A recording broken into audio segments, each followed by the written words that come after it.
Morgan Freeman and Robert De Niro sat comfortably on the late-night talk show stage, exchanging playful jabs and stories. The audience roared with laughter as these two Hollywood legends bantered back and forth, their charm filling the room. But when the topic turned to young political figures, they couldn't help but take some light-hearted shots at Karoline Leavitt, the rising conservative voice who had been making waves. Freeman leaned in, his smooth voice carrying just a touch of mockery. "She thinks she knows the world already." De Niro chuckled, shaking his head, adding with a grin, "Kids told they a broken bar all talk, no depth." Backstage, Karoline had been invited as a surprise guest. She'd been warned the segment might be playful, maybe even a bit teasing, but she didn't mind. She stepped onto the stage, her smile bright but her eyes sharp. The audience gave her polite cheer, though some clearly sided with the two legends. Freeman gave a half-smile, offering his hand. "Didn't think you'd show up, young lady." De Niro leaned back with a smirk, arms crossed. Karoline shook Freeman's hand calmly, replying, "Why wouldn't I? I was told we were having an honest conversation, not just a roast." Freeman raised an eyebrow, amused, while De Niro chuckled softly. "Well, let's see if you can keep up," Freeman said smoothly. De Niro added, "You're outnumbered here, you know." Karoline sat down, crossed her legs,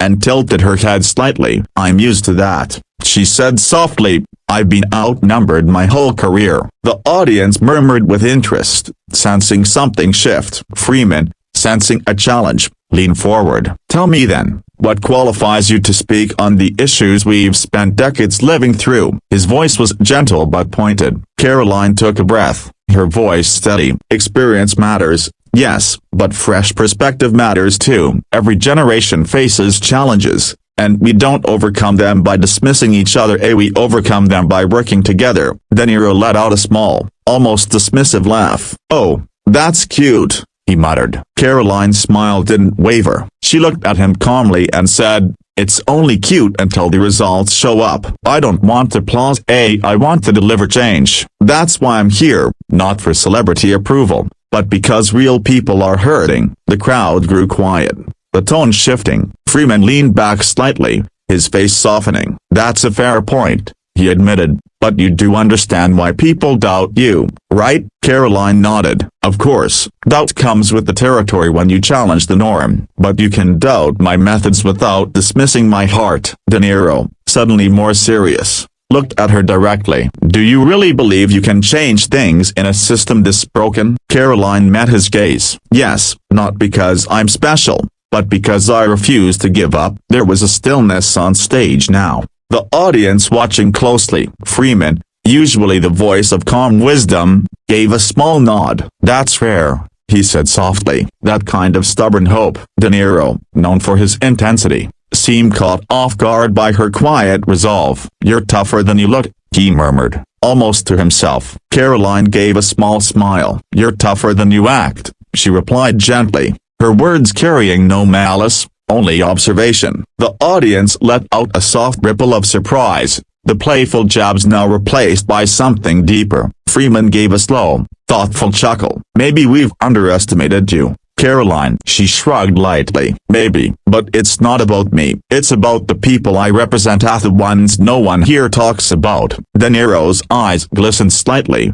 his grin fading. "You remind me of someone I knew," he said quietly. Karoline tilted her head. "Someone who fought hard?" she asked. De Niro nodded, swallowing hard. "Yeah." Freeman, too, seemed reflective, his fingers stippled under his chin. "We tease because we're used to disappointment," he admitted softly. Karoline's voice softened. "I know, and I don't blame you for it, but disappointment can't be a reason to stop believing in change. Otherwise, why are we even here?" The audience was utterly silent now, the atmosphere electric. Freeman blinked a few times, a shimmer in his eyes. "You've got more heart than most people twice your age," he said, voice thick with emotion. De Niro rubbed his eyes briefly, laughing softly. "Damn, heated broken bar, you're making me feel things I didn't expect today. Karoline smiled gently. We're all human at the end of the day. By the time the segment ended, the tone was no longer teasing or combative. Freeman reached over, clasping Karoline's hand with both of his. Keep that fire, girl, he said warmly. Then Niro gave her a half hug,